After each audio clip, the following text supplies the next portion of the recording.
Dans ma dernière vidéo, on est allé dans une énorme brocante et on a trouvé pas mal de Lego. Aujourd'hui, je voulais vous faire une petite vidéo bonus pour vous montrer les sets une fois montés.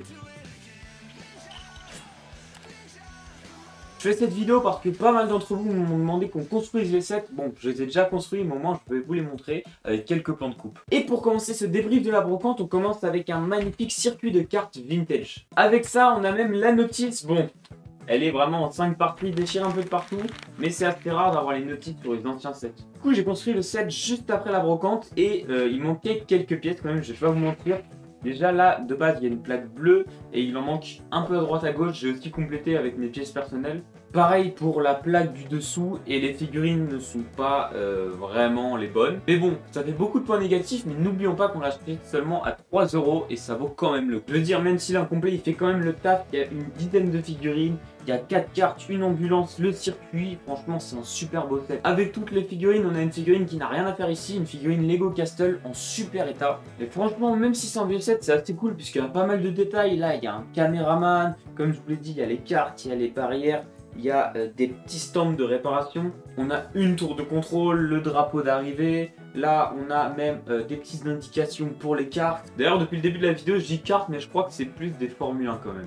Et donc voilà pour ce magnifique premier set, je n'imaginais pas si grand, je sais pas si vous vous rendez compte, ça avait quand même 2 plaques. On continue avec le deuxième achat, bon là je vais faire 2 stands d'un coup puisqu'il s'agit de figurines. Donc dans le premier stand j'ai pu me procurer 3 figurines à 50 centimes chacune. Donc on a un Hydroid Legacy, un petit robot CMF et enfin une figurine en forme de brique. Et la figurine en brique j'avais déjà en rose mais la voir en bleu c'est carrément cool. À côté de ça sur un autre stand on a trouvé un astronaute noir, bon c'est pas le bon casque, on l'a eu à 3 € unité. Et puis le vendeur était super sympa, il s'est même abonné à la chaîne.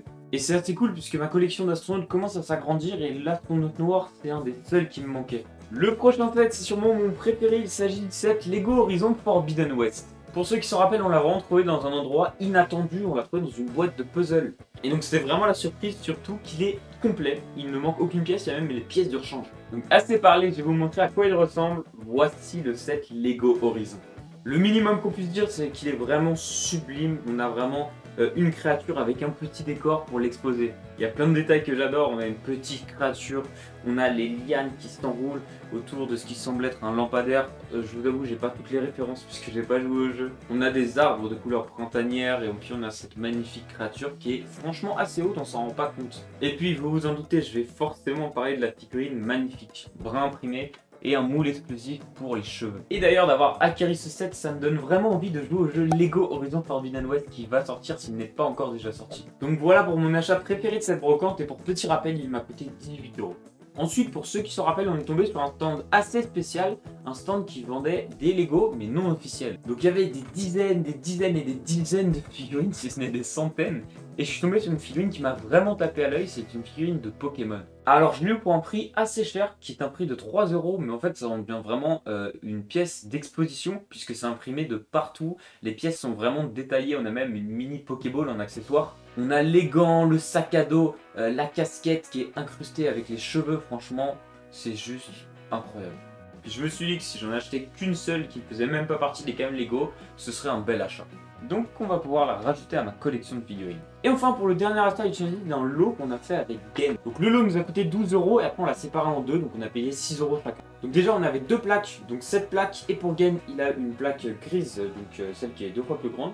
Ensuite, si je me trompe pas, il y avait 2-3 voitures et le reste c'était uniquement des figurines. Donc Gen est reparti avec les voitures tout simplement parce que moi ça m'intéressait pas beaucoup, je préférais les figurines. Donc on a plusieurs figurines qui sont complètes. Donc on a ce motard avec le petit casque personnalisé, ce petit plongeur, un Père Noël et un homme Lego Castle. Ensuite on a 2 enfants avec 2 garçons qui ont une fourrure assez intéressante sur la tête. Et enfin pour terminer, bon, elle n'est pas complète puisque ce n'est pas la bonne tête, mais on a une figurine d'une CMF. Et le reste, il y a sûrement des figurines qui sont complètes, mais c'est principalement du Lego City, donc des pompiers, des policiers et des prisonniers, donc pas très intéressant. Mais vous allez me dire, qu'est-ce que je vais faire de toutes ces figurines et pièces détachées? Et ben je vais principalement les utiliser pour réaliser de futurs customs. Et franchement, ça va être assez cool, regardez les torses uniques qu'on a, ça va être super pratique. Donc voilà, le reste c'est principalement des pièces détachées que je vais pouvoir ajouter à ma collection. En tout cas, j'espère que cette petite vidéo débrief de la brocante vous aura plu. Si vous aussi vous avez fait une brocante récemment, n'hésitez pas à me dire vos derniers achats en commentaire. En tout cas, merci d'avoir été aussi nombreux à avoir regardé la vidéo brocante de la semaine dernière. Et moi je vous dis à la semaine prochaine pour une nouvelle vidéo, c'était Train Ninja. Ciao! Lost in the unknown, so much to see. We are brave, we fight for what we believe. Feel the